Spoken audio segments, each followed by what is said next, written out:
the front door fast. If you see a tall, dark streak of light going...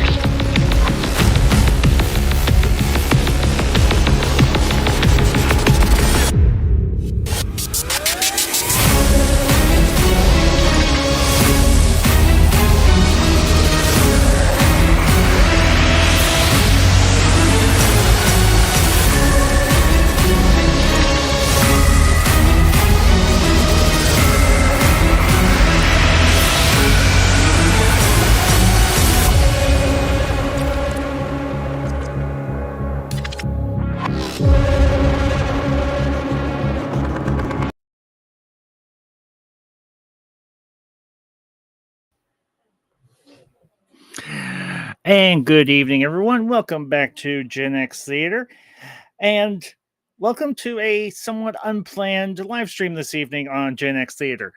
And tonight we are starting a new directorial podcast focusing on the films and career of a director that we all know and love, whether Gen X or otherwise.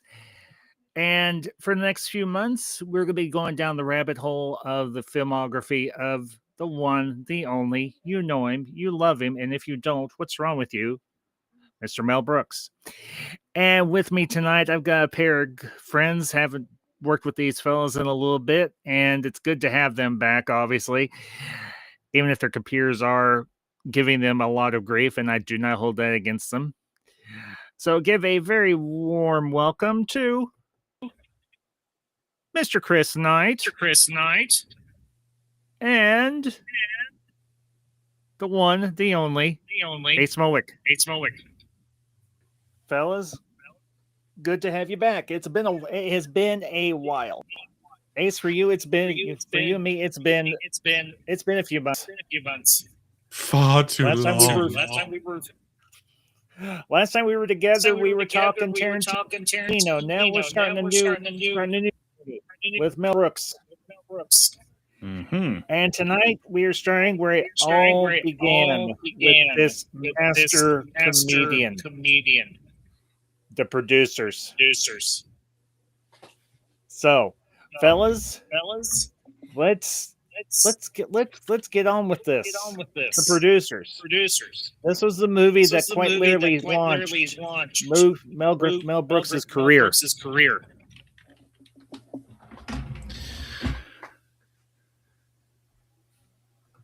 Is your mic on, Chris? Maybe I'm muted. I mean, why not? Oh, I see how it is. No, I can hear you. Oh, I know. I was muted, though.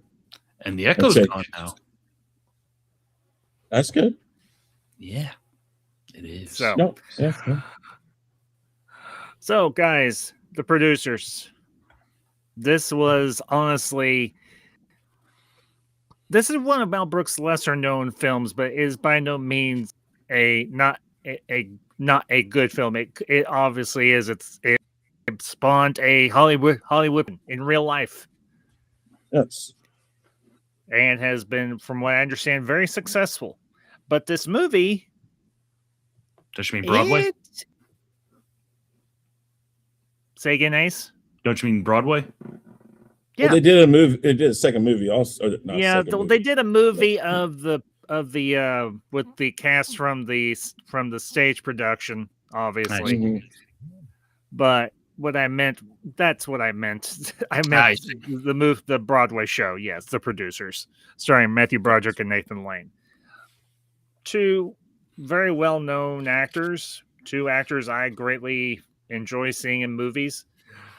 Yet the movie of the producers with them, well, we'll leave that for another time. But this was the film that it was a little film that could, and it had some help. Anything from a unsuspecting source, another great actor of his time, one that was his career was cut short. That'd be, of course, Mr. Peter Sellers of the Pink Panther films. We don't acknowledge the Steve Martin Pink Panther films. They are garbage. Never even seen them. I mean, I prefer the Sellers, but I mean, yeah, it's. Well, like you're a man of taste and sophistication. Oh, that's right. I am. So- Now, don't tell anybody else that knows me that, because they'll tell you, what? Who are you talking about? You'd say sophistication of what? So, guys, let's get into this. The producers. This was a film. This was, as I've said, that launched Mel Brooks as a director, a writer, and eventually also as an actor. And I will admit, this is a somewhat unconventional film, but considering it was made in the late 1960s, that's not really surprising. So, let's get into it. Your opening thoughts on the producers. Take it away, Chris. Again, I think back to these types of comedies, like The Producers and other Mel Brooks movies, and I always say this is why comedies today don't hit, because they either try too hard to do stuff like Mel Brooks did, or not just Mel Brooks, but other people did, but primarily Mel Brooks, or they totally steer clear of it. So they're either way too raunchy in the wrong way, or not, just too vanilla. And there's just something about Mel Brooks comedy that is perfect. It's like a perfectly cooked steak. When you watch it, the first time I ever watched The Producers, there's a bit of what the heck am I watching, at the same time as what the heck am I watching, because I love this. What is this? And this movie was one of those. I liken it to the first time I ever watched Monty Python and the Holy Grail. In fact, I think I watched this with my church youth group also, which is funny because, again, my church youth group watched a lot of interesting stuff that you wouldn't think a church youth group would want to watch, but I had cool youth directors, so they loved this stuff. What can I say? Gene Wilder in this movie is excellent. He is one of my favorite actors of all time, and I think when I first was introduced to him, it was a lot of stuff that my mother watched, like See No Evil. I think it was Hear No Evil, See No Evil was one of them. What is it? Lady in Red, things like that. I saw those things on TV, of course, because my mom would never have let me watch them in the unedited way. But Charlie and the Chocolate Factory, that's where I was first introduced to him. And then I saw these movies, and I'm like, wow, because that is awesome. And I meant Willy Wonka, by the way, because Charlie is the second one, because Willy Wonka was a Quaker Oats thing. No, just kidding. But everything about this movie is why I love older comedy, because we weren't worried about being correct, because even in not being correct, it was blatantly meant not to be that way. When we get to Blazing Saddles, that's like the pinnacle of, we know we're being wrong. We know this. And we're doing that on purpose to blatantly explain why we're not like this. And, and that's the type of comedy you get. We know what we're doing is wrong, but we're doing it in such a farce of a matter. We're trying to prove to you that it's wrong. And so it's that lovely mix of, can't believe they said that, but at the same time, it is funny. And that this movie was it was Mel Brooks first getting his feet wet in how good am I at this? And he just perfected it. Mm-hmm. We'll talk about it after after a certain point. Maybe it wasn't so perfected or lost its taste, whatever. I don't know. But this movie was, I guess, how does Mario Puzo put it whenever he said, how you write a screenplay? You just got to get in there and write it. And that's what he did in this. Let's also talk about the brilliance of using them who shall not be named in Germany as a central plot point, and the name of the play from this movie. The Krauts. Yes. Springtime for Hitler. Yes. And I love it. I love that. I mean, again, how blatantly I think the point you also should put into this is 1967. If you think about it, we're just over 20 years from 9/11, and people still are touchy about that. Same thing for this to World War II. A lot of the people that dealt with World War II, a lot of people who were in concentration camps were out here. The balls to come out with something so blatantly in it, and that was what was funny about it. It's like, oh wait, we can laugh about this now. Oh, there you go. That's just some of my insight on this. Here's the thing too. No, but here's the thing too, because the director of is obviously Mel Brooks. We all know it is Jewish. Yeah, very devoutly and very publicly Jewish. But again, so like I tell the people, fact and like I tell people, you have to do that. The fact you have to laugh at yourself. Sorry. Well, here's the other thing too. The only way you can truly defeat that angry, bitter little wannabe artist is to mock him. And that's what they unintentionally do, because remember, the play within this movie was written by a former German soldier who was played by Kenneth Mars, who we will see again in a couple of months in Young Frankenstein. Hans Liebken. No, the again, like I said though, you have to make fun of yourself.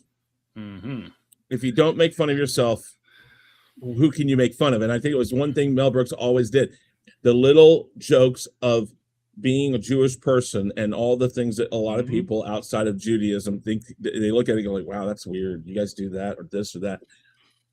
And yet he knows that, and he wants to use those tidbits, and yet I think in a weird way this proves my point about comedy, where I always say you either make fun of no one or you make fun of everyone, and he was a master of that. Yes, he was. And just a brief tangent for those of you who may be wondering, they have wrapped shooting on Spaceballs 2 like a week ago. So we have that to look forward to.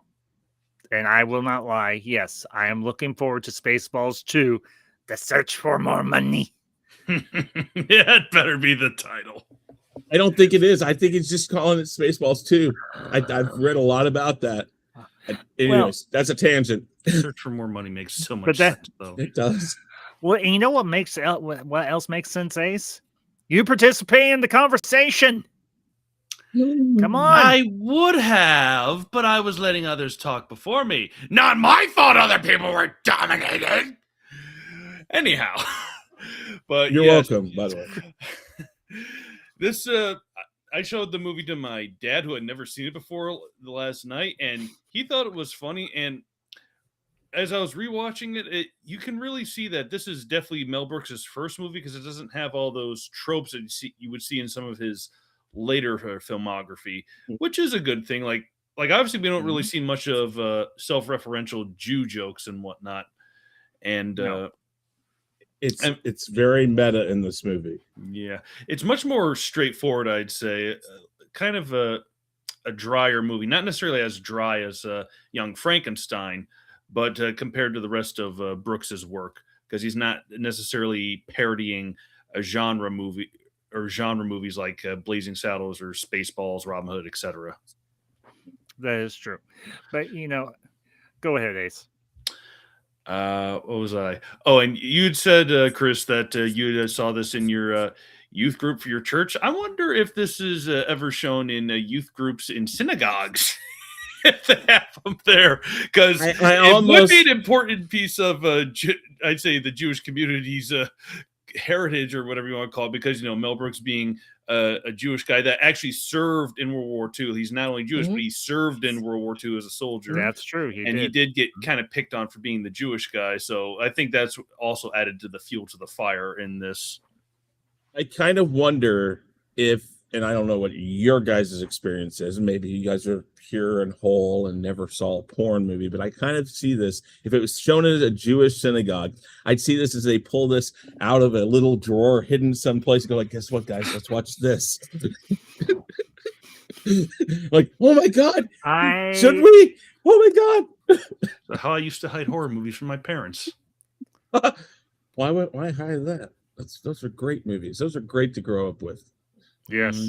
They didn't like me watching Teach stuff you like when the hell to run. Yes. Also teaches you what not to do. Never take the banana with you. Always take the gun. Yes. I will tell you, I've only before I watched this a few days ago, and I think I watched it twice. Yeah, I watched it twice because I knew there was stuff in there I was going to miss, and I hadn't seen it in so long. But I did way back when Blockbuster was still around. Me and Mam Ambassador made a trip in there, and I was like, in the classic movie section, this was considered a classic movie. Now it's really considered a classic movie because it came out in 1967. None of us were alive yet. Oh, Some of our parents were still in high school or out of high school at this point. None of us think were my even a twinkle in parents- their eye. And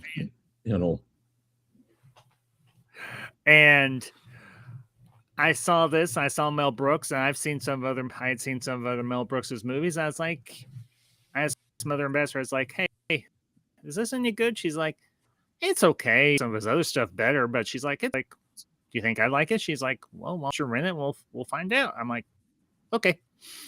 And I will admit, from what I listened to with Mel Brooks from his other movies, yes, this was a little bit outside of what I knew him for. But I did find humor in it, particularly with Gene Wilder and Zero Mostel. Their chemistry in this movie was what made this movie work.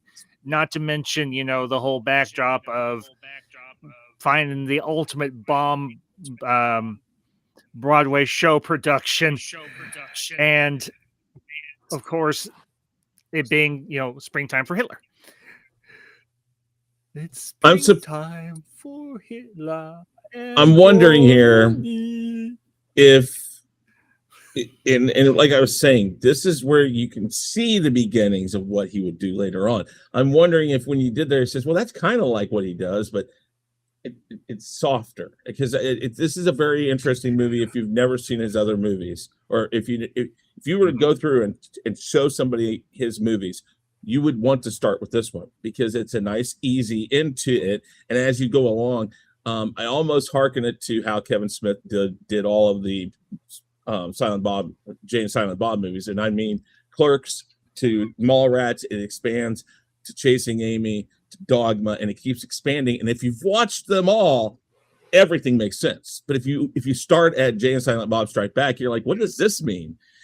If you watch this first, everything else makes sense. You see why it starts going in the directions he goes, because this is kind of like testing the waters. Can I do this? Can I get away with this? Will this work in this context? And one of the biggest ones, like you said, again, we'll bring it back, is Springtime for Hitler. Using such a dynamic name for a play or a musical in a movie tested the waters heavily.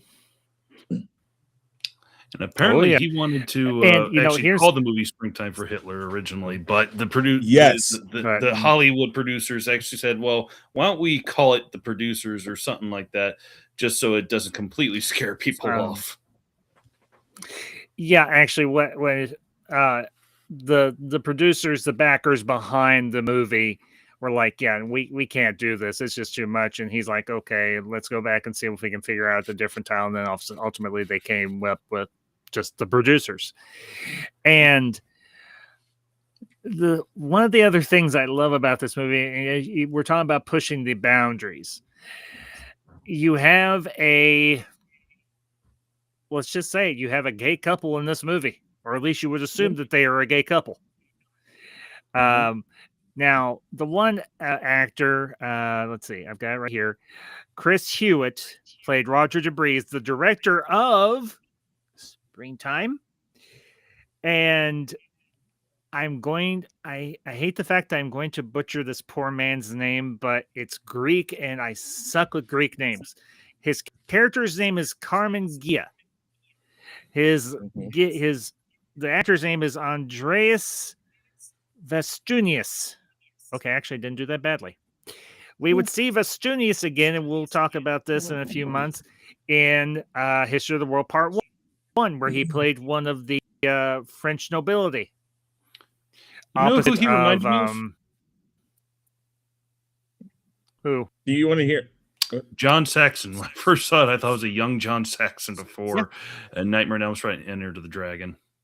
I want to bring up another quick little tidbit of information talking about it, in plot lines and stuff in this. Sure. Is that I was looking up things that I could bring to the table here, but in Italy, the title, if you translate it to English, in Italy, it's called "Please Don't Touch the Old Ladies." That's the Italian title for this movie, which is apt. Oh my gosh! Yeah, because I was looking up stuff and I was like, "Wow, that's funny." You'd think that'd be the French name. Yeah, considering Please Zero don't Mostel touch the old plays ladies. Yeah, because Zero Mostel plays Max Bialystock, and he's was at one time a very well known Broadway producer, and now he has fallen on hard times. And how does he keep a roof over his head? He entertains older ladies of a particular age, or is it they stop by for one last thrill with Max Bialystock on their way to the grave? And I have to, like I was saying, Mostel and Wilder's chemistry together as Bialystock and Leo Bloom is just so, it's pure, but at the same time it's corrupted purity, because you have Zero Mostel playing this failed Hollywood producer, and you have Gene Wilder who plays this very meek and timid accountant from a bank. And go ahead. No, keep going. No, keep going. I was just gonna go. I'll get back to it. Okay. And Wilder as Bloom,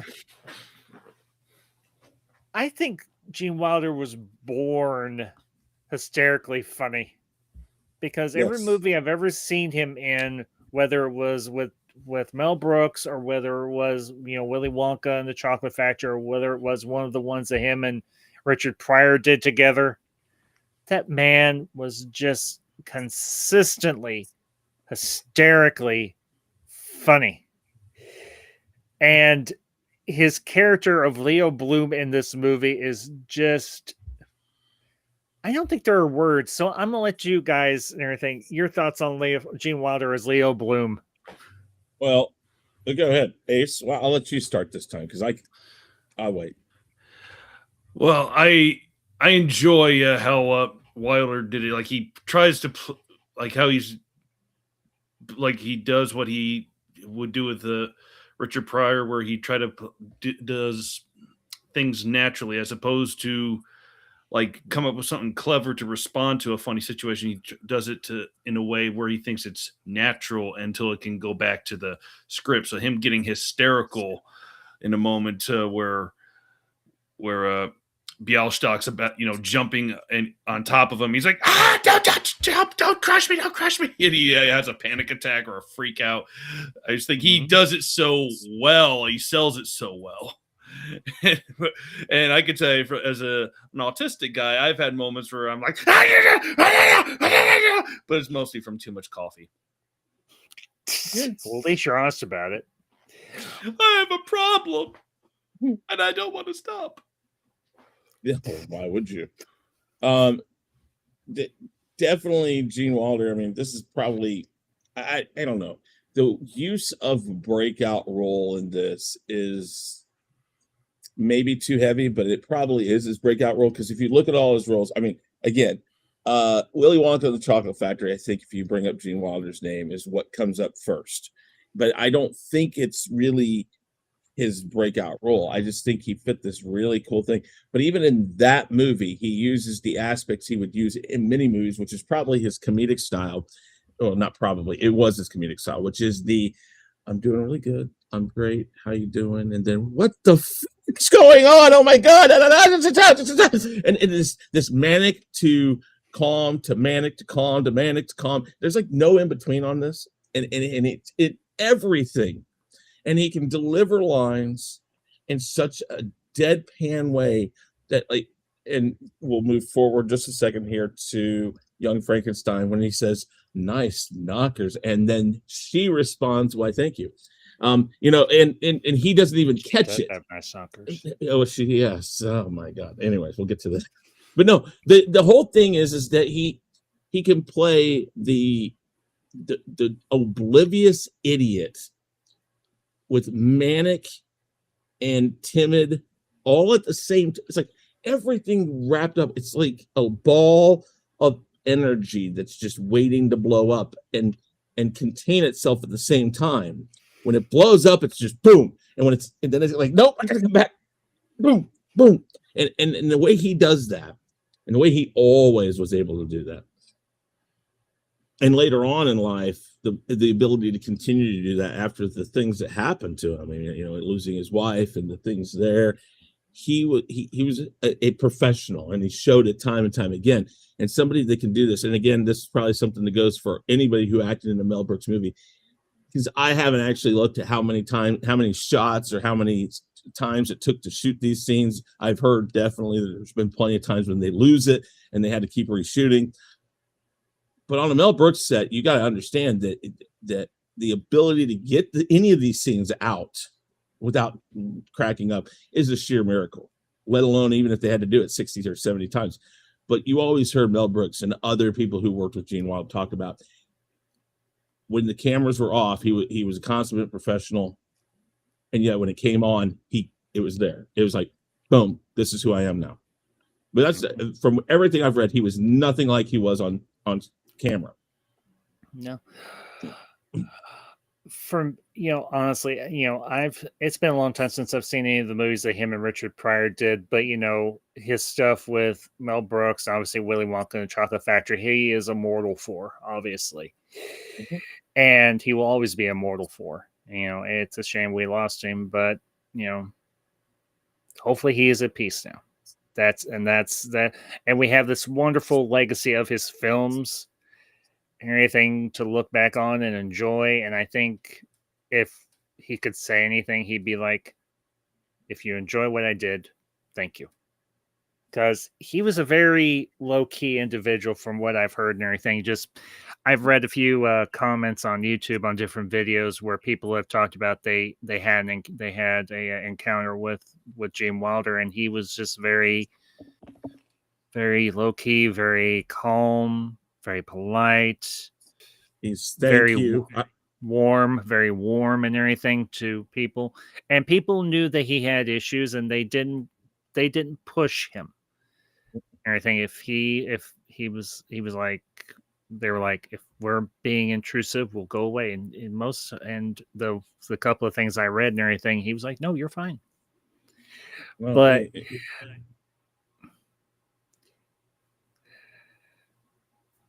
what I appreciate most about the performance and the chemistry between Mostel and Wilder is how you see Leo Bloom actually come out of his shell, and when they're there at the fountain in front of the Lincoln Center, and he's finally like, I'll do it. I want everything that I've seen in the Hollywood movies. I'll do it. And Max is like, great. And it's just such a cathartic moment, because I think we've all had a moment like that in our life where we're like, am I going to do this? Am I not going to do this? Am I going to do this? Am I not going to do this? And you're finally like, you know what? Screw it. I'm going to take the jump. I'm going to take the leap. I'm going to do it. Now, what becomes of Leo and Max at the end of this movie, we'll get to in time. But you know, I was going to bring up one of my favorite scenes of this movie. Please go ahead. Go ahead. It was the blue blanket meltdown. Yes. The whole, that's the moment, like you said, the I'll do it. I mean, like, he knows all this stuff isn't gonna work out. It's like in his brain, but he's so like, I don't know, and it just, I love it. And I don't know. There's so many great scenes in this. But that's one of the Gene Wilder scenes that it's just so perfect.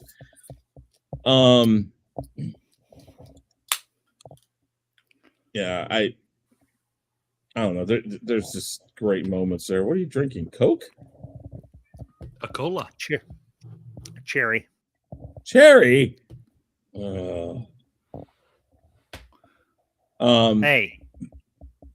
it's my broadcast. I'll drink what I want. You don't like it? No Jack in it? Not right now. I try not to drink while I'm on stream. Of course, I wasn't planning on this being a stream, but that's okay. Ace, let me ask you your thoughts on Gene Wilder's performance as Leo Bloom in this and the producers.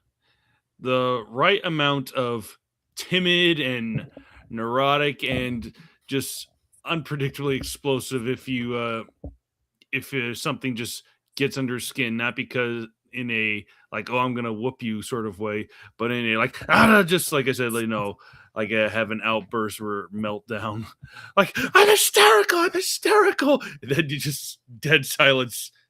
I'm wet and I'm still hysterical. That sort of thing. Like them now to go from 0 to 100 to 50, then back to 100. That's what I'm saying. It was just crazy. I'll drop another tidbit here for you really quick about the fact that the sheer audacity of Mel Brooks doing this as his first movie. He did not know anything about sheet music. He couldn't read music. He couldn't do anything. He would sit there and hum the tunes into a tape recorder and then pass them off for somebody to write the music.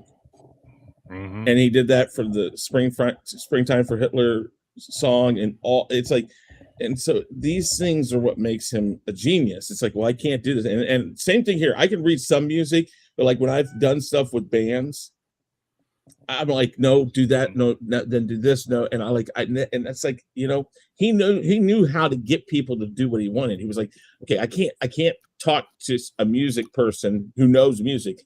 How do I get through to him? Oh, wait, if I hum it, they'll know what I'm doing.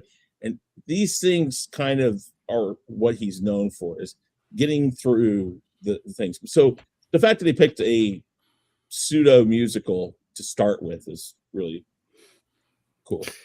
Well, and we haven't talked about it too much, but this, as far as I know, is the only movie I have ever seen with an actor by the name of Zero Mostel in it.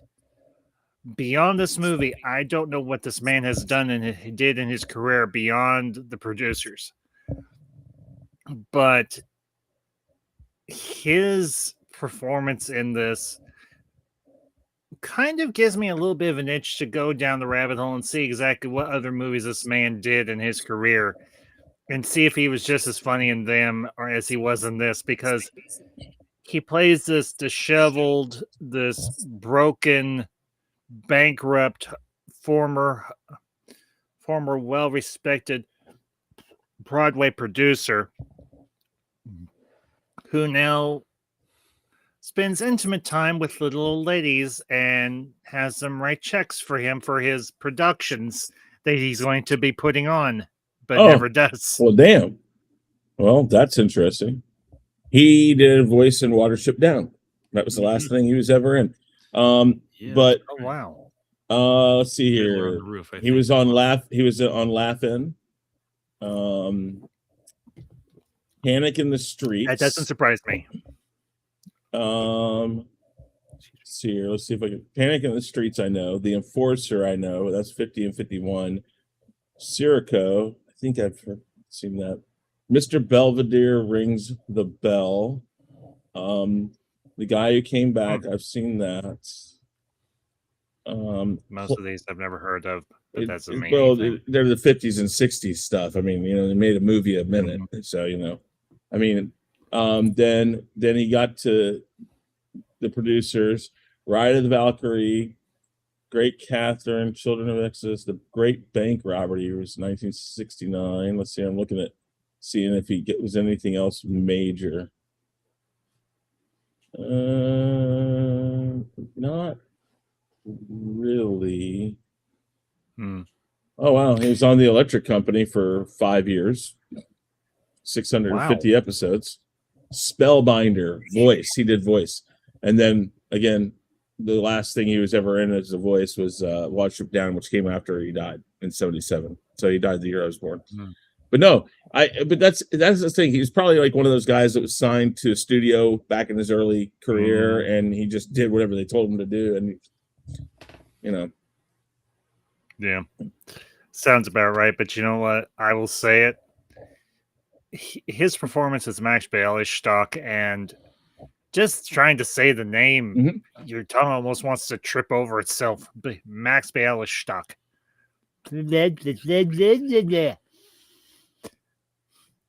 But he comes off as very intimidating, but at the same time, not so much. And he comes off as very indifferent. And then you have this section where he's trying to convince Leo to become a producer with him and help him carry out this scheme. And Leo was like, "What scheme? I just suggested something." And it literally came out of Leo was going over the books, and he's like, "You know what? A producer make more money financing a flop and just keeping the remainder of the money than actually, than having a long running show or something to that."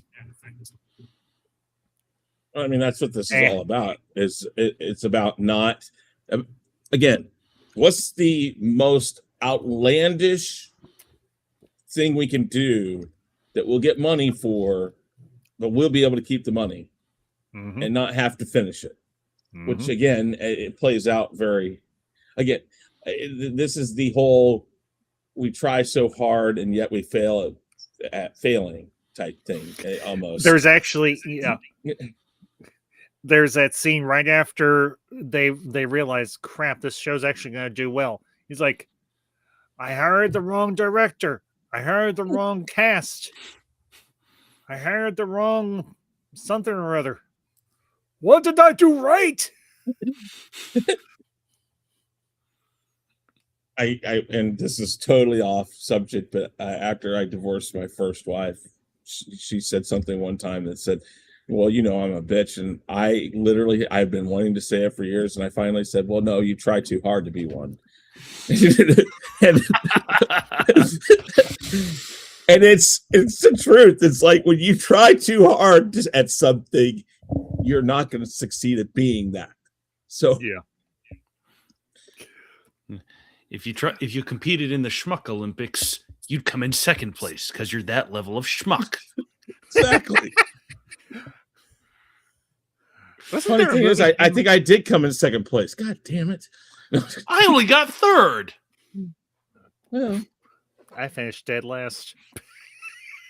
And you're the biggest schmuck of them all, I guess. No. Wasn't there a movie that came out like in the early 2000s called Dinner with Schmucks or something? Had Zach Galifianakis in it? Late 2000s, it had Steve Carell and Paul Rudd.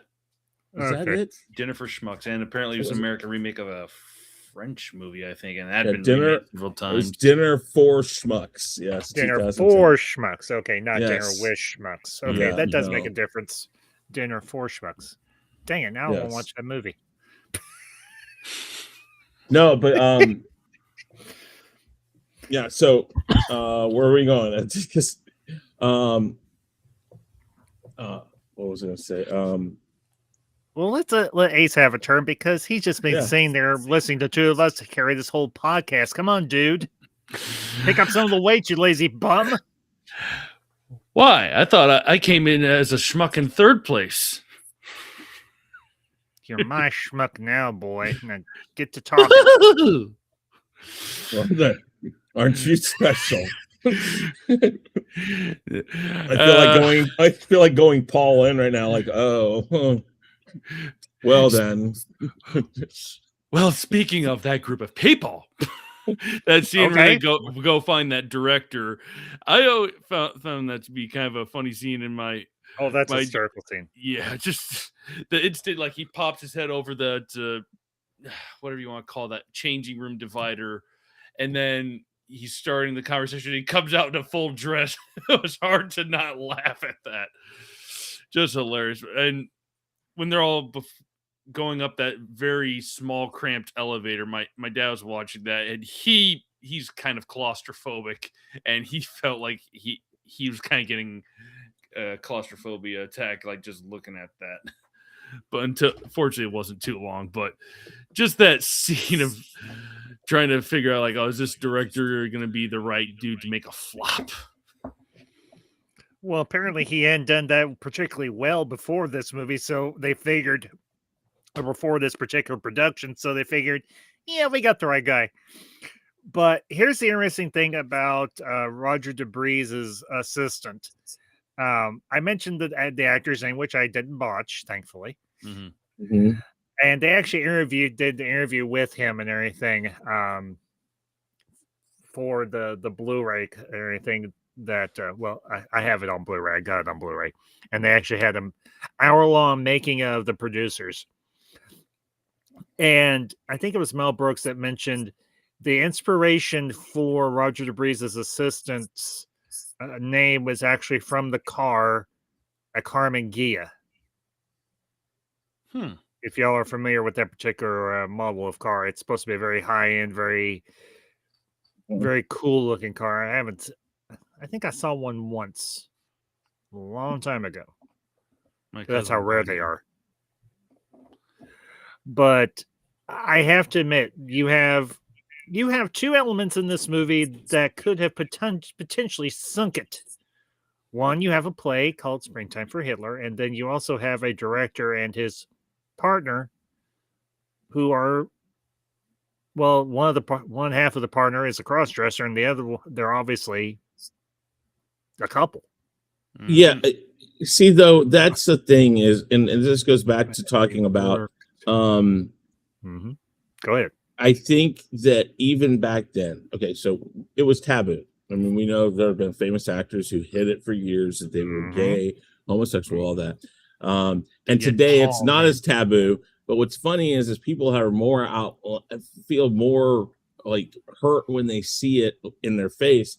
But we did this a lot in other movies. And again, whether it's right or wrong, things like Jerry Lewis playing an Asian man in Breakfast at Tiffany's and stuff like that. There are outlandish moments. That was Andy Rooney, not Mickey Rooney. Mickey Rooney. I'm sorry. Yeah, no. I got the name wrong. But I'm pointing out a thing where we did these things in movies, and they were so outlandish that, and when we look at it now, it's like, oh my God, this is horrible that we did this. At the same time, I think older movies, while they may not have come straight out and said these guys are together, it was so obvious, but nobody questioned it so much. It was just funny because the way they acted and stuff. And that's called letting it play out. Things we don't anymore. Like in the first 5 minutes of a movie, if you see something that seems wrong or you don't like it, you cut it off. Back then, people let it play out. What's the point of this? Why is it like this? Why are they doing this? And it works out because there was purpose for it. There's method to the madness, as many people would say. You were bringing up really quick about Roger Debris' apartment, or you're bringing him up, Ron Director. His apartment screams Ron Director. They walk in, the decor, the dialogues, the scream, everything screams Ron Director in that part.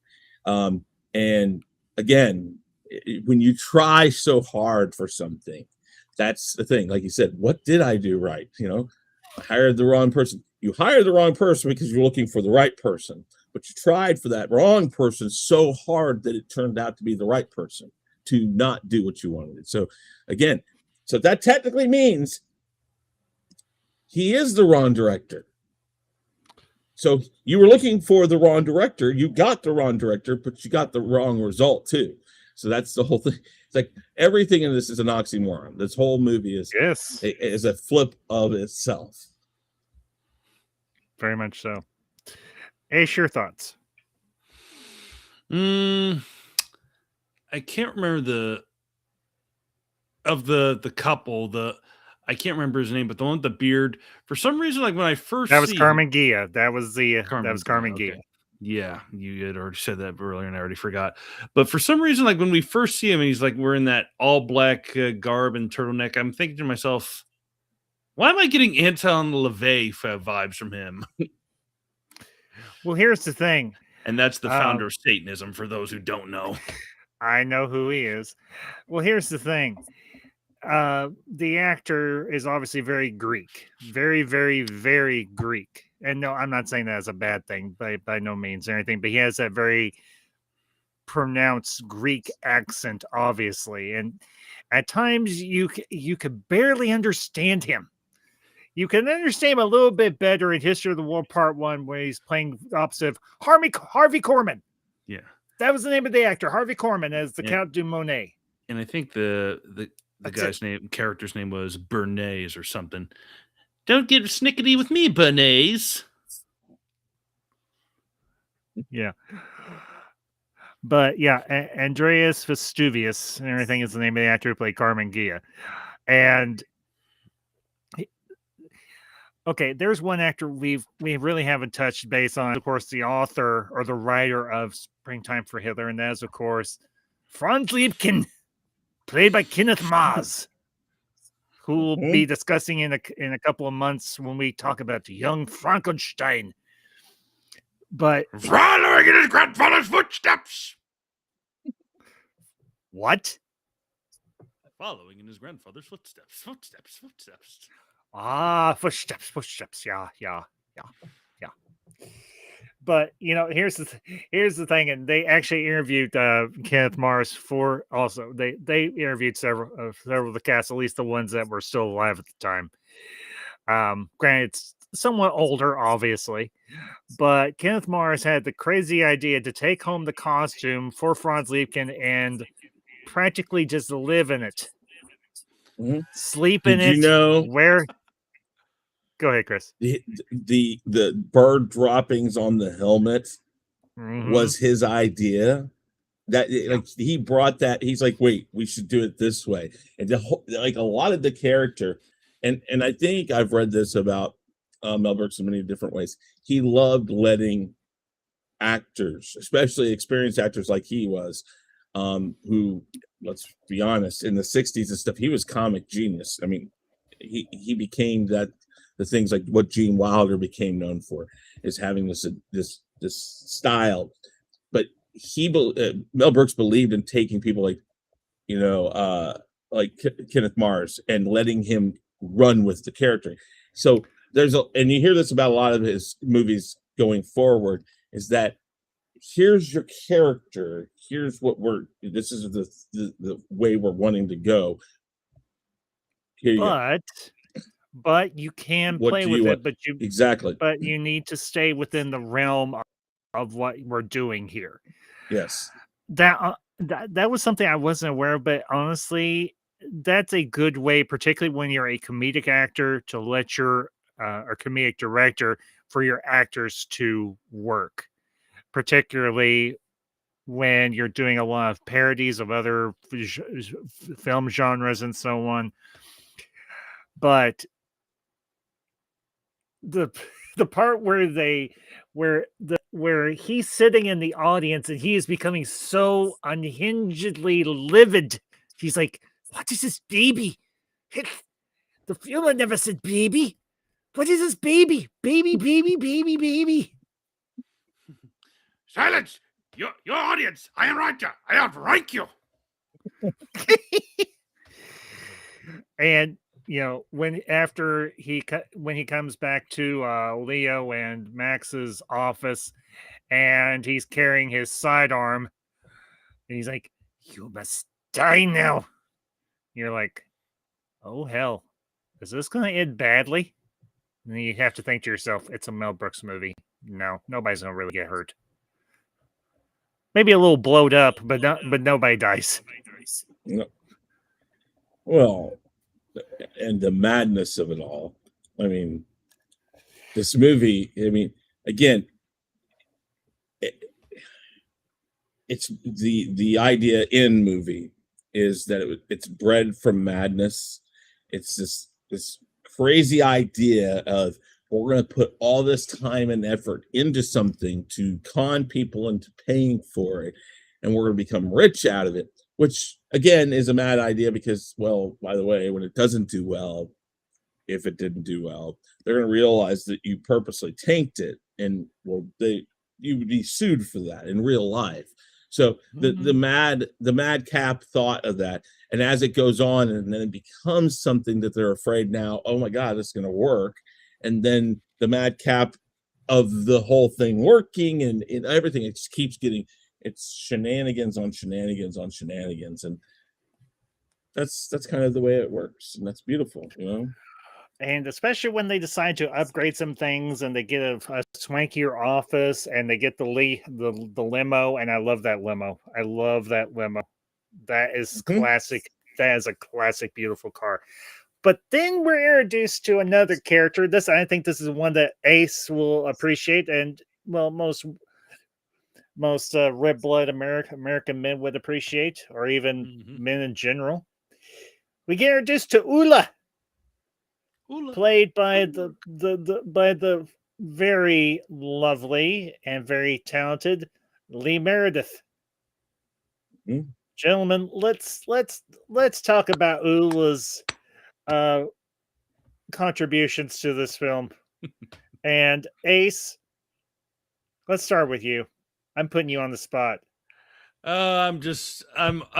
Ever since I saw Cameron Diaz in The Mask when I was probably no older than 4, I have always been a sucker for blonde. So a blonde Swedish lady that barely speaks English, that thinks going to work is just dancing to music. Yeah, an A in my book, or a win in my book. Oh, and cutting cigars and laying them. Yep. Cutting cigars as well. Oh, and also dancing around in a very nice 2-piece bikini. Oh, yeah. I think everybody... Go ahead, Ace. What more do you need than that? Can she type? What? Does she need to? Yes, no, that's beautiful. Yeah, she needs to know how to type in ID. Valid point. If she's going to dance around in a mini dress, and that's what that was of the time, the 1960s was big for the mini dress. And that thing was a few inches short of it becoming a little indecent. You're wondering, if that dress was a few inches shorter, I hope she's got underwear on. Or maybe we don't want her to have underwear on. But then this movie gets an X rating, and that's bad. The X rating was very new at the time. Or at least an NC-17. This movie is rated NC-17. Why? It's a comedy. Because your female... Because your female lead is showing her hoo-ha. And now women do it for a living on OnlyFans. Yeah, but let's be honest here. None of those women are as attractive as Ula or Lee, who was played by Lee Meredith. Because let's be honest here, Lee Meredith, wowzers. She'll put steam in a man. She'll put steam in your step. Of course, it might be a little difficult to walk. She might put steam in your boiler. It's well, he always. Chris, your thoughts on Ula? It's so again, this becomes a common trope for Mel Brooks. Again, if you look at everything without any context, he has to find the right people. He's got to find the manic. He's got to find the con man, or the person behind the scenes is trying to swindle people. You always will have some sort of a hero kind of a person, but you will always guaranteed have the woman who is pretty much that moment's it woman. The it girl. Yeah. And through everything, you will see it. Yes, as we go further on, he starts making fun of other movies, not just writing his own thing. You will see that he'll pick women that kind of portray people that were in the other movies making fun of, but at the same time, he's still trying to find a girl that matches that style of the moment. Lee Meredith, I mean, I don't know. I'm not just a blonde person, but boy, that's a spicy meatball. Good reference. Good reference. Swedish meatball. And let me guess, Ace, you don't get that reference either. I get the reference. What is it then? Say it. He just brought it up. Is he frozen? He's frozen. Oh my God. He's frozen. I broke him. No, he broke himself. He came into the world broken, and now he's even more broken. Hey, I resemble that. Yes, now he's back. Holy crap. And it took him from a frozen state to his normal state, like nothing happened. He's like, the masks. There you go. You see, he got it right. I did know it, but I thought for a second, wait, is he trying to do a trick question? I'd be like, no, that's not really. I'm pretty sure that's it. I was trying to gather my thoughts. That was such a layup, though. The first thing that comes into your head, you dunce. And she's my mom's age. I resemble that. Why do you say these You resemble a lot. Yeah, mostly people in police lineups. That's how I like to approach people. Like if someone say, "Hey, you look familiar," I say, "Were we in prison together?" That ends the conversation right then and there. A couple times, people have said yes. Oh yeah, you were in cell block D as well, huh? No, I was in cell block C. Oh yeah, I forgot that they rioted together, huh? Now, here's the question. This is a hypothetical more so than anything. How long do you think Leo and Max were in for their little caper? I know nothing about theater production, so I have no idea how long it would actually take to raise funds, get everything assembled. No. I'm saying how long were they in prison for their little caper? That's what I'm asking. Oh, for embezzling money? A long time. Maybe not that long. 10 years max. Yeah, probably. 10 years. 10 is still a long time. Yeah, but you're putting on. Hey, at the end of this movie, they were actually putting on another production called "Prisoners of Love," that was also written by Franz Liebken. So you spend time in prison, but you're doing something you enjoy. So yeah, you're in prison, but you're producing prison musicals.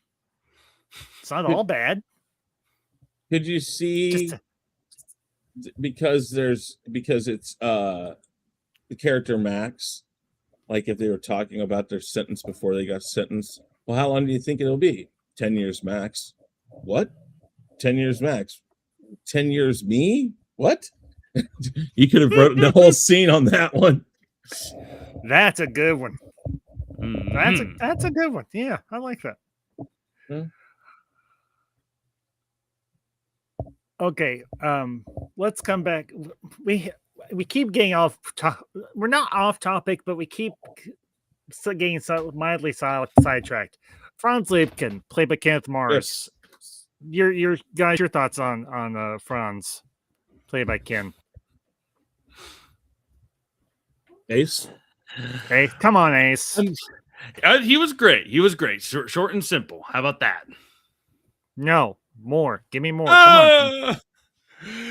Come on, I love dude, it. man. He responds with like, "I was just following orders." Yes, deny, and then start breaking into the national anthem. Be careful what you say. I go to Dan there, every singing the old folk tunes. Like, great delivery. Happy now? No. Oh, well, that's all I got. No, it isn't. Come on. You're putting me on the spot. I can't think.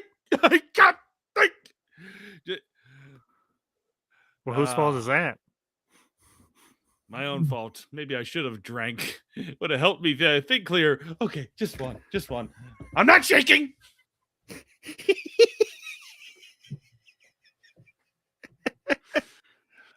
All right.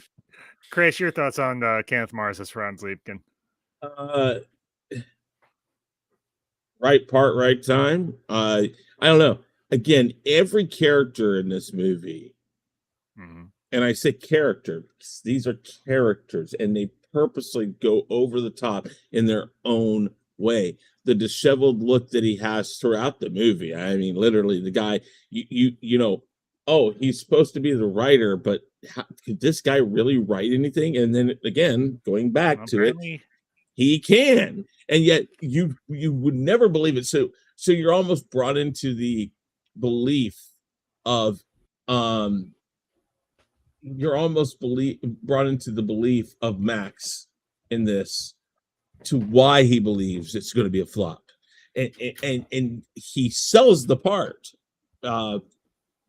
Kenneth Mars does a very good job of selling the "I'm so freaking crazy that how could my character come up with a comprehensive thought long enough to create something."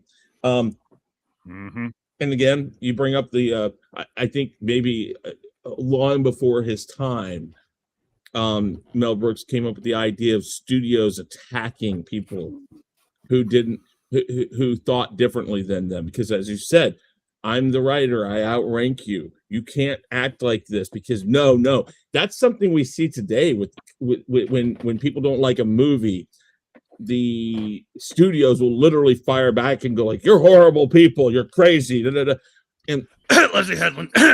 Yeah, well, okay. But my point is that they do this now, and this is almost foreshadowing that, but in a comedic way, like, because it's almost like Mel Brooks is like, nobody would act like this.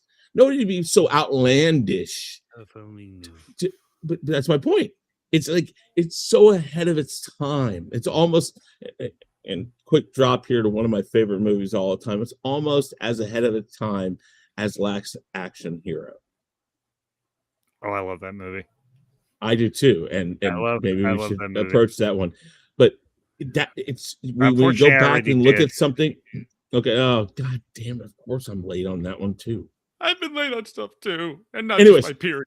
But that's the thing. We go back and we look at this. It's like, man, they had a magic 8 ball telling them this stuff was going to happen, and now you watch it. It's like, oh my god, that's crazy. But no,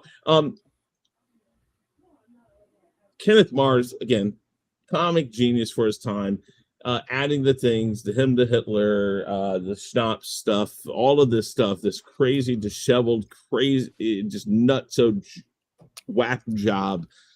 And he sells it perfectly. And yet at the same time, when you look back at it, you're like, wow, it's so manic, but it's so well played. Put together. Yes. Again, it's a true performance. Well, and there's one character we haven't discussed just yet. I guess this is now as a good time as any, and that is, of course, the source of Franz Liebkin's distemper, played by oh, for the love of God, Dick Shawn. Yes. Lorenzo Saint Dubois, LSD. Again, 67. What a better, it's like, you know, people said that the Beatles were referencing LSD. And I don't know. I'm assuming that's what the point of it was because of all the stuff in this. But Lorenzo Saint Devois. LSD. And the fact that they make him the one they cast for Hitler. and it's like beautiful. I guess that's an easy way to explain that we're trying to again frame Hitler as crazy by using the term, that I mean, and to drop back really quick on this, that is something that Mel Brooks always had said about this movie, is that it has been my lifelong goal to make people laugh at Hitler. He succeeded with this movie. Exactly. That's for damn sure. That's the thing. But every step of the way he can, he just tried. I mean, if you think about it, jumping forward a little bit, Spaceballs, think about their salute. It's like the whole funny thing, so he has made this a thing. And again, very ballsy to take it as your first stab at anything. I mean, didn't he win an Oscar for screenwriter for this, I think? Yes, he did. I mean, for this, think about it. He did. And how many times do you say screenwriters are able to get this type of movie out there so outlandishly, and yet at the same time write it so brilliantly that you get nominated and then win an Oscar? This is probably back when Oscars really meant something. I don't think they mean anything now. I see people do Oscar streams, and I'm like, I'll do a stream, and I'm like, well, they do it, and I think I did one time. I talked about it. I didn't do it during it or anything, but I put a big pile of. I did the poop emoji on top of the statue because I'm like, what does these things mean anymore? It's nothing anymore. It's like what Jeff Goldblum said in Jurassic Park. That has one big pile of shit. Mm-hmm. No, but that's what I thought of Kenneth Mars. Kenneth Mars was the right guy for the part. We were talking about Dick Shawn as LSD. Yeah. I'm sorry, I'm in a different word, but him. Did I black out? No, not yet. Yeah, we can get there. I'm sure we can. The liquor stores are closed by now. Not mine. Where are you at? In the South. Oh my God! I'm sorry. Did a Bible come with your pack of beer?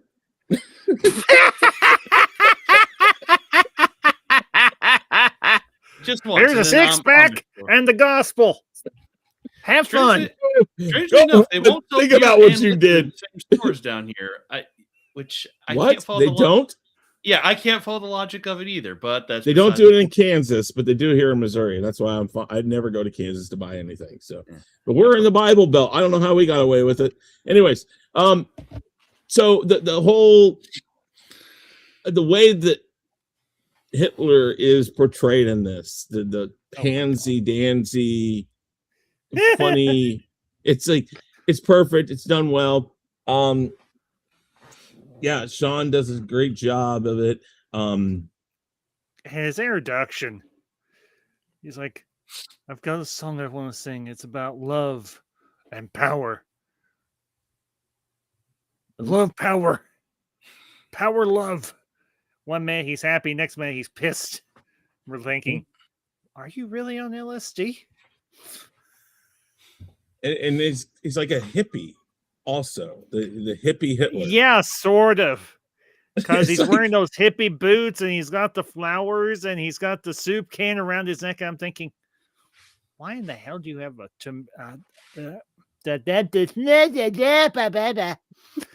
Campbell's? You can't talk. A Campbell's tomato soup can around his neck on a piece of string. Is it like it? He did it! Yes! Give him a big round of applause. Sorry. It's okay. Andy Warhol. Was it okay? I know Andy Warhol did the painting, but was that back in the 60s or was that in the 70s or 60s. No, he did the photos in the 60s. He would take pictures of the Campbell cans. Yep. But you bring up the Love Power audition. That's why, again, every casting in this movie was done with perfection. And I'm sure Mel Brooks or whoever the casting director was handed them this and I said, perform this. And I envisioned that scene of the Love Power audition literally being the audition they had to do to pick that person, because that's the moment. That's like the moment that sells it. Yeah, because if you're the scene beforehand, you've got all of these potential Hitlers. As they said, they had lesbian Hitlers, they had Hitlers with sparkles on, they had Hitlers by the dozen and by the bushel. They had singing and dancing Hitlers. You could almost say it was Hitler Palooza.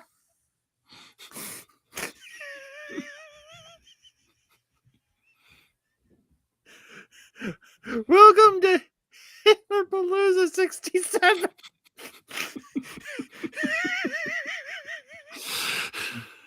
How about God bless you, Mel Brooks. And I made that really. God bless you, Mel Brooks. Because you brought us to this point. Palooza 67. Who knew he was the first one to come up with the big concert idea? Oh, you're talking about the real life little angry German. You might be right.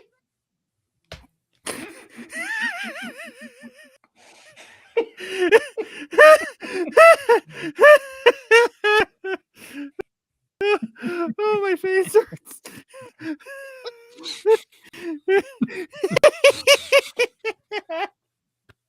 And somehow I don't think this is going to be the last of these moments of hysterical breakdown in these movie reviews.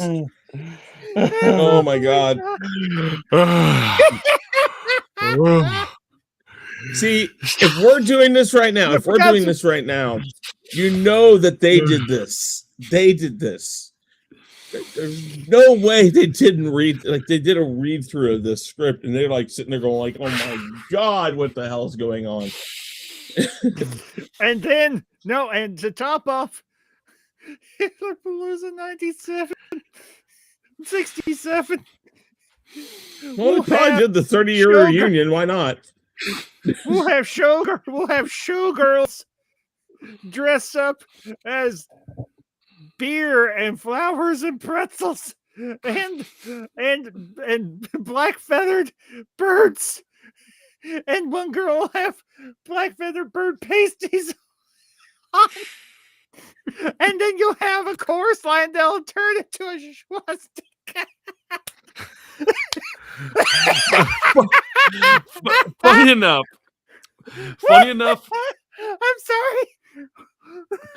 Funny enough, the marching in the shape of a swastika, apparently that's something the real Krauts did back in WW2 because yes, because some of the research for this review I got was from a video essay from Lindsay Ellis talking about Mel Brooks as a whole, but I think she did specifically go on about the producers. Yeah, I've seen that video many times. And Lindsay Ellis's stuff. I don't know why they tried to cancel her, but I think it was for a dumbass reason, and I'm glad that she's doing videos again because some of her videos, and that one in particular that you just mentioned, one of her best. Yeah, when she got past the. Go ahead. Go ahead, Ace. No, it's okay. When she left, I liked her nostalgia chick videos, like when they started getting more towards the smart video essays that she evolved into, and then when she abandoned the nostalgic chick persona as a whole, then she became better. She's probably like one of the few of those Channel Awesome producers I could like still watch like even new content or even old content. Like yeah, but here's the thing: she hasn't Todd in the been. Shadows. That's about it. But here's the thing: she hasn't been associated with Channel Awesome or Nostalgia Critic for a long time. Well, that's what I'm saying. Like after like splitting, or even like at the time, like I don't really watch like what's that guy's name? Like Paw, even though his music movie reviews are basically taken down and disappeared, and definitely don't really watch Linkara anymore. Todd in the Shadows is about him and Lindsay Ellis. Those are the only ones I can really watch. I understand that. I do. I even trying to rewatch old Nostalgia Critic episodes that I liked. It's just like, they don't do it for me anymore. Not condemning nobody. I'm just saying like, it just doesn't hit me like when I was 19 or 20 anymore. Yeah, no, and your taste in humor changes. Mm-hmm. Oh, thank you for bringing us down a little bit, Ace. I appreciate it. I don't know if my face was starting to really hurt. Craziness. Whew. Trying not to snicker again. We started off talking about the producers, and then we got to... Fun fact. The one place that this took the most to get onto the screen anywhere. You know where that was? Where? Germany. Why Germany does not play with swastikas anything to do with they who shall not be named from Germany. And or Hitler. Yeah, they don't play with it. Literally, one of the biggest things you hear about if you go over there, they love English. They love, they love speaking English. They don't speak. I mean, they speak German, but they don't speak it as much. They will, if you're English and you go over there, they want to speak English with you. The reason why rock and roll, all that stuff is so prominent over there is they love America. But one thing you won't see is like here in America, you will see a American flag like everywhere. Germany, it's so rare to see a German flag because they are still to this day very ashamed of what their past is. Mm-hmm. And so, I mean, and still to this day, swastika, if you draw a swastika anywhere, you did. You go to jail. And so this took so much to get on there. I can't remember. I don't think it came out in 67. I think it was later in the 70s that it actually got shown in Germany. I had to go look. But probably just West Germany, because by that point, they had the Berlin Wall and everything. So no, here's the thing about this movie, and we've this was a risk, even for the late 1960s. This movie was a risk because of some of the subject material, but it got the right backing, and as I mentioned, because no theater would take it. Practically no theater would show it. The producer, the actual producers behind the movie didn't want to release it, and then Peter Sellers and a bunch of his friends back in the day, they'd get together and they'd have theme meals and watch movies and everything that they would use to theme the meals on, and so on. And just by sheer dumb luck, a copy of the producers showed up at wherever they were at and everything, having one of their parties, and the Sellers was like, whatever it is, just put it on. Just put it on. We don't care. Just put on the damn movie. No, that's not my Peter Sellers. That's just me saying, Peter Sellers. And one of the people that was at the party was like, who did this movie? We're dying laughing over here. Why is this thing not being released? And he's like, I'm going to write out a written statement and have it put out in every major newspaper. I think it was like in New York or whatever, or maybe nationwide. I don't know, because Peter Sellers, I mean, he was pretty well off, obviously. Everything he had a pretty good career, obviously. So, and that's how this movie got off the ground and got more publicity than it originally had and everything, and got actually sent out to theaters. Movie theaters started renting it because it had, Peter Sellers' seal of approval. And if Peter Sellers likes it, we'd be to not show it. And over a course of 2 or 3 years, it would just keep running at these theaters in all these major cities in New York and Chicago and LA and everywhere. And they were making money hand over fist with this movie. And then, of course, Mel Brooks got his Oscar for screenwriter. So, but I'll be right back, guys. Hold on just a second. You're fine, Chris. But it was truly a somewhat of an uphill battle, because they had to get the idea off the ground. They had to get producers to do it. And then, of course, getting the cast together and all this other stuff. And finally, they make the movie, they get it in the can, they get it edited, all that stuff. And finally, it gets the recognition. Brooks gets his recognition. And now it's one of the funniest comedies I think honestly ever made. So, Ace, anything you'd like to add? I'm trying to think of what I'd like to add. If it hasn't already been contributed to, or not contributed, been added to the catalog or whatever the thing is for the AFI. Echo is killing me. Yeah, American Film Registration. If it hasn't been submitted already, it needs to, as a piece of comedic satire, destroying the Krauts, of evil. Yes. I know there's been a lot of movies that have been added to the AFI. And yeah, I would say this is probably one that deserves to be in there because it gave a massive kickstart to Mel Brooks's career. And granted, after Dracula didn't loving it, he kind of went to semi-retirement. He obviously worked on the stage production of the producer. He got all the Tonys for that. But as far as movies go, he hasn't really done anything else. Now, he did do History of the World Part 2 for Hulu, and from what I heard, that was actually pretty good. I haven't seen it. I wanted to, but unfortunately don't have Hulu. It was good, and I have it actually, and I could probably share it with you. But he only kind of was there as, yes, this is the right beats. Yes, you're going down the right road. He was like an advisor. Right. But it was handled very well, and from what I hear, it's going to have a part 3 too now. Wow. I still would have probably preferred to have it in a movie, but everything I read about Spaceballs 2, and I'm sorry I just got in there, and I'm going to run through this really quick.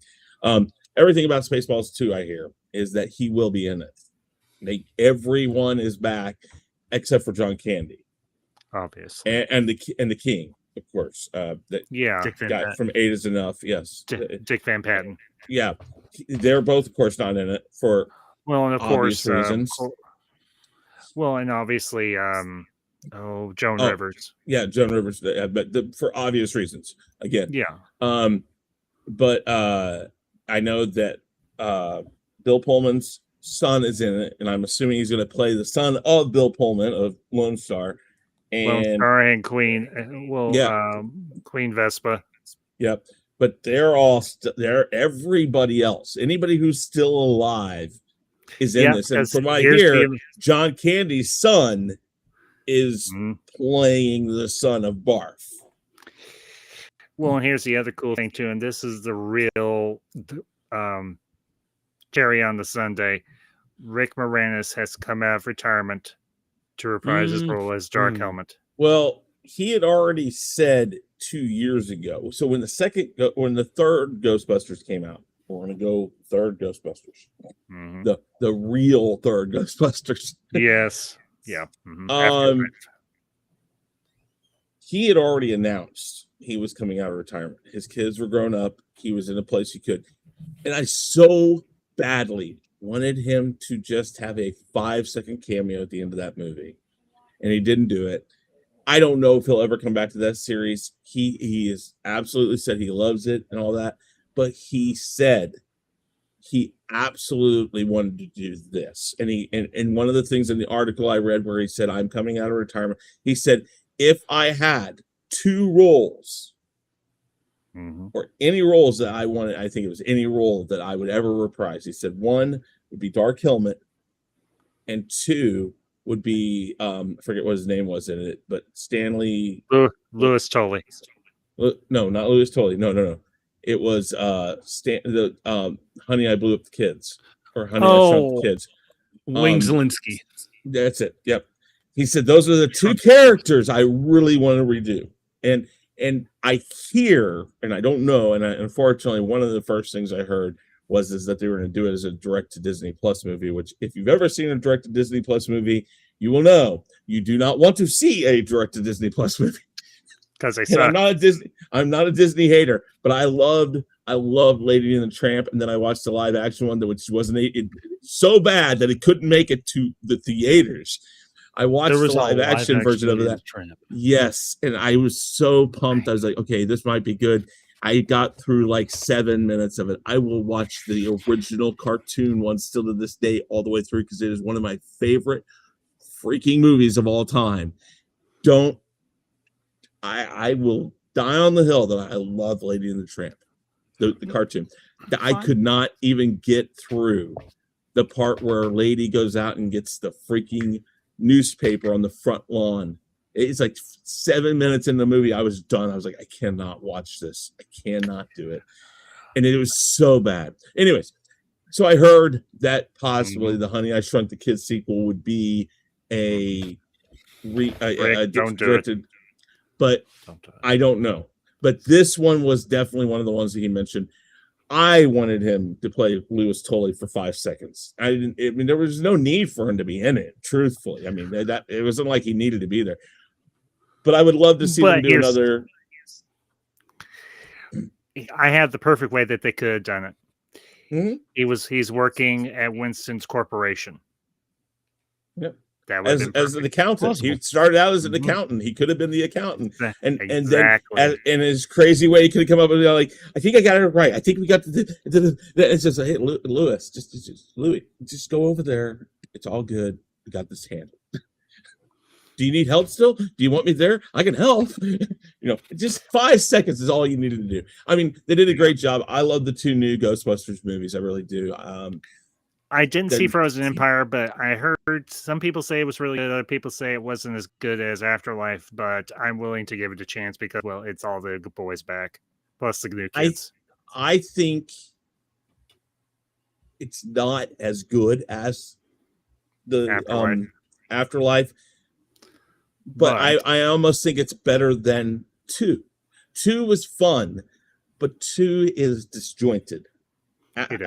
Frozen Kingdom has some good points. Frozen Empire, yeah, it has good points in it, and I love it. But then again, I love all the Ghostbusters, and I will say I don't hate the one with the girls in it. Yeah, I don't hate it as badly as some people do.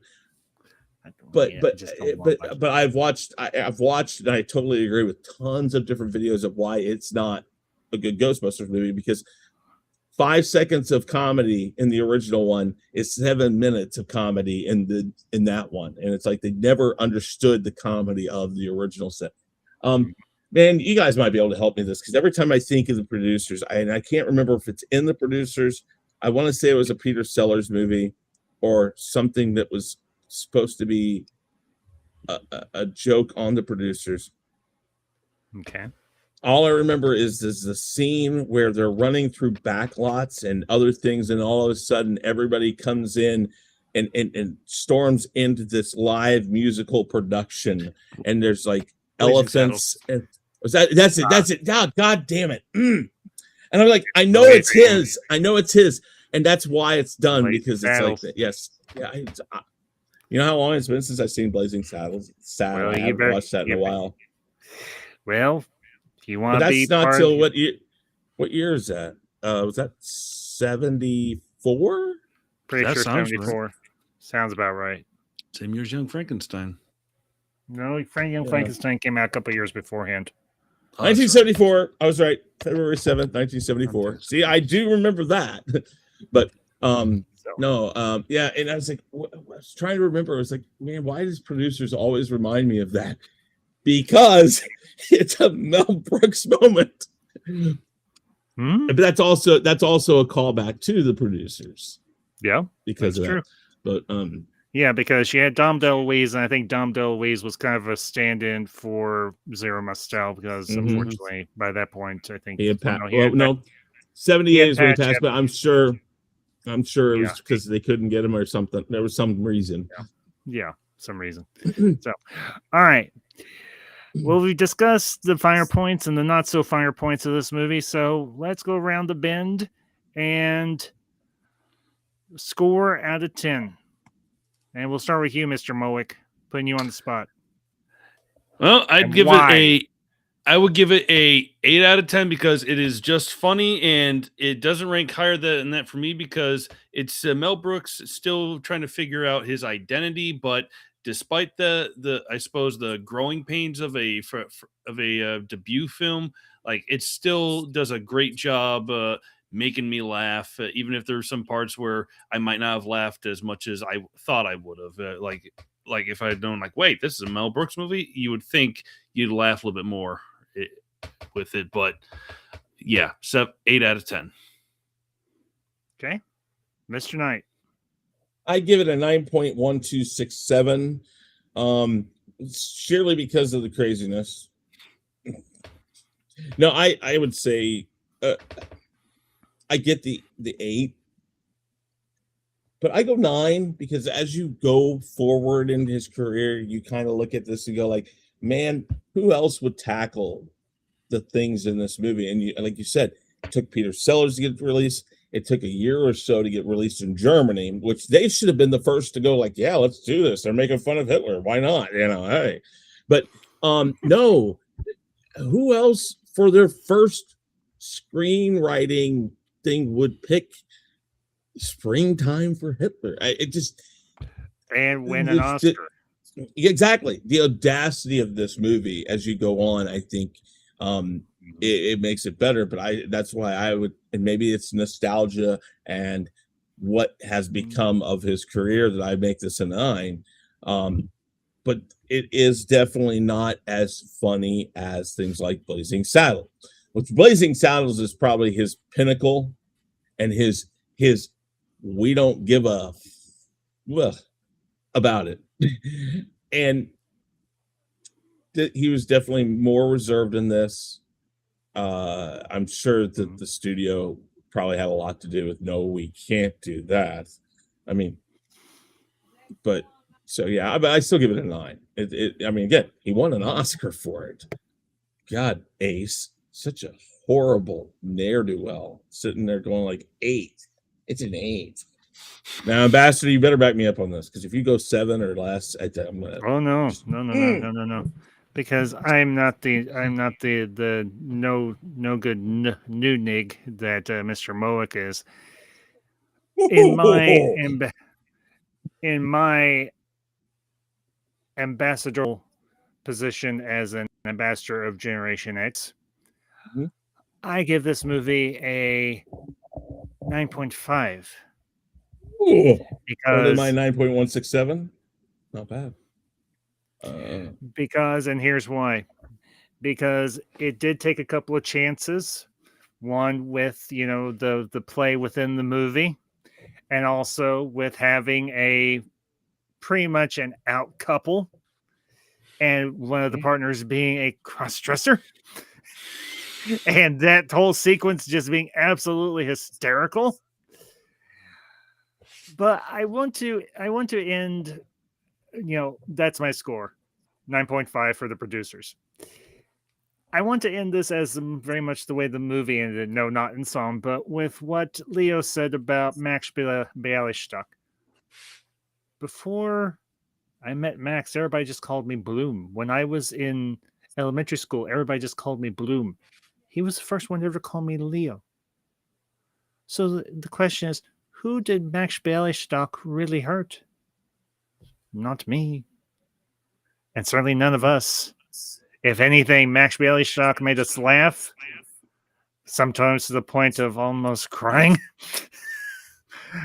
And what did Mel Brooks do for us? Stars on a great journey down through his filmography. This, of course, is the episode 1 of the Mel Brooks podcast here on Gen X Cinema. We will be back next month because, yes, we do this monthly with these directorial podcasts. We do these monthly. So the next one will, of course, we're discussing. It's going to be one of two things. It's going to be another one of his lesser-known films, or it's going to be one of his more well-known films. But that will be coming up when we decide which direction we're going. So, but I want to thank everybody that tuned in for this evening.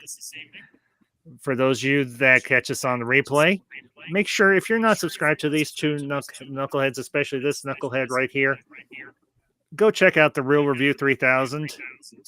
You will have a great time. I guarantee it.